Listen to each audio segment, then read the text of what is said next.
Hi, witches. So, yes, it's been a hot minute, but you know what? I am a very busy person, so you're just gonna have to take my videos when you can get them. But I figured my main point with all of this is to get quality information and also just share my own opinions, experiences, whatever. And so I'm better at doing things like that when I feel inspired. So that's pretty much how that's gonna go. Sorry. But that being said, I was feeling very inspired today to make a video on moon magic and on the Esbats. Now, for anyone who's never heard of the term Esbat, Esbats, that's really just a term that is used pretty much by witches just to acknowledge both new and full moons and the rituals that we would do on those days. That being said, there really is a lot to say about the moon. And I'm just kind of doing this off the cuff. But one reason that we might want to work with the moon is because it is one of the most magical spheres in the sky, right? And it is also not in every culture historically, but it is typically between the sun and the moon. The sun is typically representative of masculine energy, and the moon is typically a representative of feminine. So, and we can see that, and to me personally, that's what resonates the most. I understand other cultures have seen it differently in the past based on their perceptions of feminine and masculine energy. This has nothing to do with gender, by the way.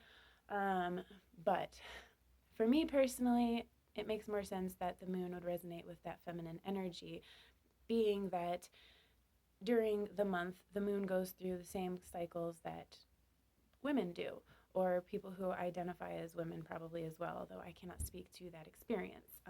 So I'm not trying to get into all of that right now. We'll totally get off topic. So let's talk about this. There are different types of magics that you would want to do depending on the phase of the moon that it's in. There are a lot of reasons for this.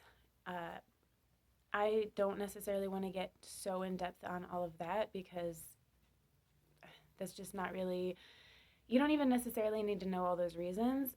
What I would recommend doing is, like with anything when it comes to witchcraft, experiment on your own, see what works best for you, because witches do things a little differently.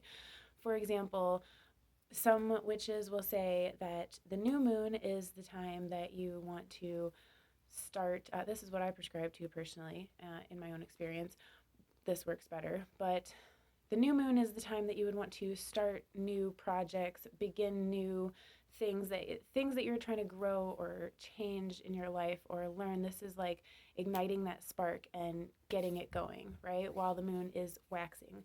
And when the moon gets to full, then it is the time to start not only to finish whatever, is the culmination of whatever you've begun, but it's also a good time to begin the releasing process of whatever no longer serves you, because that's constantly changing, right? And the more that we learn and grow, the more that we need to release to continue learning and growing, and it's a constant cycle.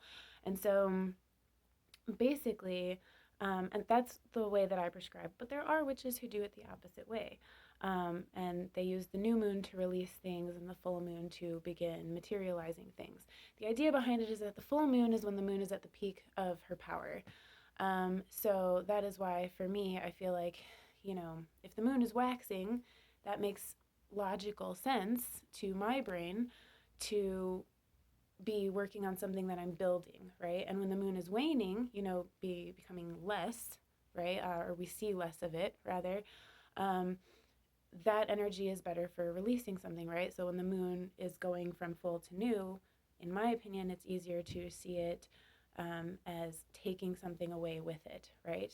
But again, whatever works best for you. If it makes sense to do it the other way, do it that way.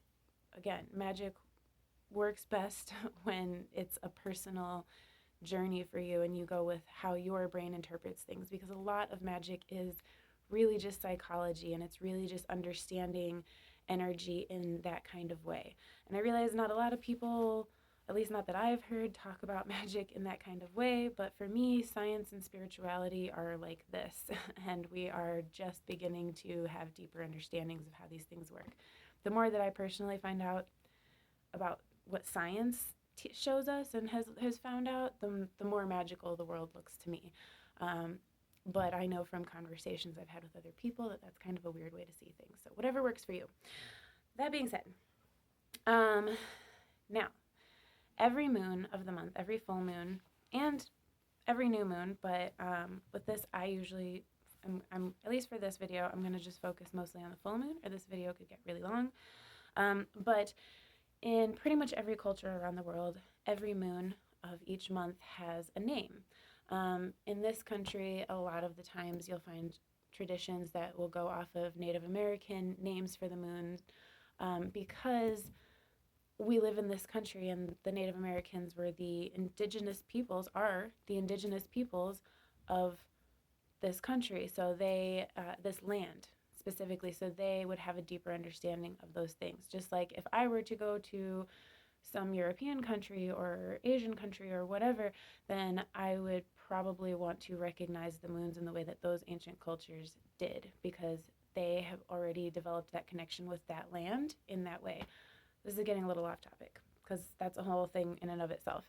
But for example, January is traditionally called the wolf moon, right? And for each of these moons with their names, it will bring a certain energy and it'll bring a certain focus, and that can change depending on the astrology of the month. Or if you want, you can look at each of those full moons in a very specific way. But every full moon is full at a different, in a different astrological sign. And so that's where the energies can sometimes switch up. But for the most part, they're pretty much the same, right? Because the moon is usually going to be full around the same time each year. So, you know, if the moon is in a specific sign, like the moon is in Leo, that is going to provide certain challenges and lessons and energies that will inspire you to certain actions, right? To work on certain aspects of your life. And then it'll go into a different sign, and certain signs can be more emotional. And when you look at this type of moon magic, something else that you'll want to also be aware of is where your own personal signs are going to be affected. Not just your sun sign, but also definitely look at where your moon sign is. And if you can't find out, you can totally look up a birth chart for free and online, and it's really easy. So, but I would definitely recommend looking into that kind of thing, because then you can see each month where you should put your focus. And it goes back into things I've said in earlier videos, finding that natural flow, working with the natural flow of the universe as opposed to being in resistance. Because whether you think it's a bunch of bunk or not, that's your opinion. But in my personal experience, I have seen this play out very, very, it's very surreal when it happens, because if you just get into the groove and you understand astrologically what the energies around us are doing, then you will also understand, you know, okay, if I focus on this, I'm going to have more success working on this area of my life this month, or whatever, this month, this day, this week, whatever, right? Then if I am trying to do something that like the energy is just not there for, maybe I'm too tired, maybe I have too much other stuff going on in my life, maybe there's literally just no time for that, because right now the energy is doing this. You know what I mean? Does that make sense? So it goes back to that, right? It's like when we celebrate the Sabbats, the 8 holy days of the year, right? The highest days of power of the year. It's the same thing, but we're getting in line with like the cycle of the sun throughout the year. And so that's why, depending on which hemisphere on Earth you live in, those days are going to be reversed, right? Or basically what the celebrations are for them is going to be reversed. So it just all goes back to that. And yeah, I strongly recommend, like, this is also one of the easiest ways to begin when you're getting into witchcraft. You can literally just do an esbat ritual that involves you lighting some candles and some incense, meditating, connecting with that feminine energy within yourself and in the world around you. You can use this time to do divination, whether that be tarot, I Ching, you know, you can do any kind of healing on yourself, or if you, I always see the Esbats as very personal times, right? The moon to me is a very like, kind of solitary energy, but that could just be my perception. So I usually like to take time to myself during that time, because also when the moon is full, it's a very emotional time, right? It pulls on the tides, both in the ocean and in ourselves. So, but again, do what works for you. Um, I feel like I got a little off topic there. But yeah, so basically, you can just make it a personal, your Esbat ritual, just a personal thing, where you are just using that time to connect with divinity in whatever way you see it, or connect with yourself better, however you view any of this stuff.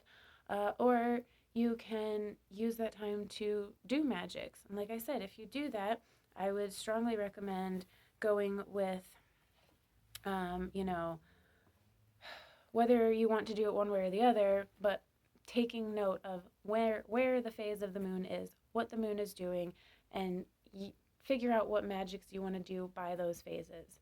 So using the moon in that way, and also using it as a way to each month have that, you know, new moon, full moon ritual, that time to just connect with yourself and your God, whatever you want to call it, right?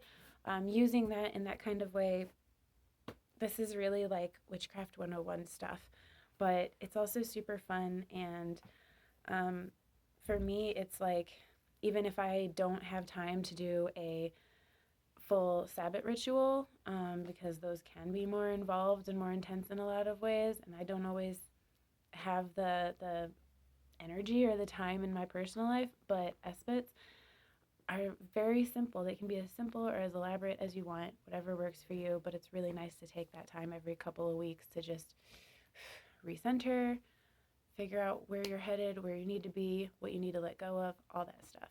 So, thanks for listening. Hopefully I'll see you guys soon, but no promises.